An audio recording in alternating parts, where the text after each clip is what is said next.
क्या दुनिया में रियली खाने की, मेडिसिन्स की या एनर्जी की कमी है? जब भी गरीबी और इनइक्वालिटी की बात होती है तब एक कॉमन जवाब सामने आता है, पॉपुलेशन बहुत ज़्यादा बढ़ गई है इसलिए रिसोर्सेस कम पड़ रहे हैं।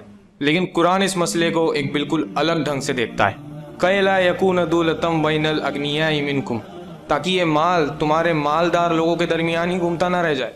यानी मसला ये नहीं है कि रिसोर्सेस कम है, मसला ये है कि रिसोर्सेस का फ्लो रुक गया है। जब दौलत सिर्फ कुछ लोगों के हाथ में कॉन्सेंट्रेट हो जाती है और सोसाइटी के ज़रूरतमंद लोगों तक नहीं पहुंचती तो फिर इम्बैलेंस पैदा होता है, अमीरी और गरीबी का गैप बढ़ता चले जाता है। इस्लाम का इकोनॉमिक प्रिंसिपल बहुत क्लियर है, वेल्थ सर्कुलेट होनी चाहिए। इसीलिए इस्लाम ने ज़कात, सदकात, वक्फ और इनहेरिटेंस जैसे सिस्टम दिए ताकि दौलत सिर्फ इलीट क्लास तक महदूद ना रहे बल्कि सोसाइटी के हर सेक्शन तक पहुंच सके।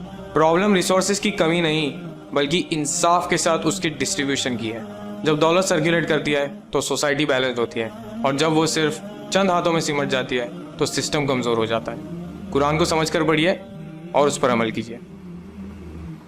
कुल हुवा लिल्लज़ीना आमनू हुदन व शिफा, कह दो कि जो ईमान लाते हैं उनके लिए ये हिदायत और शिफा है।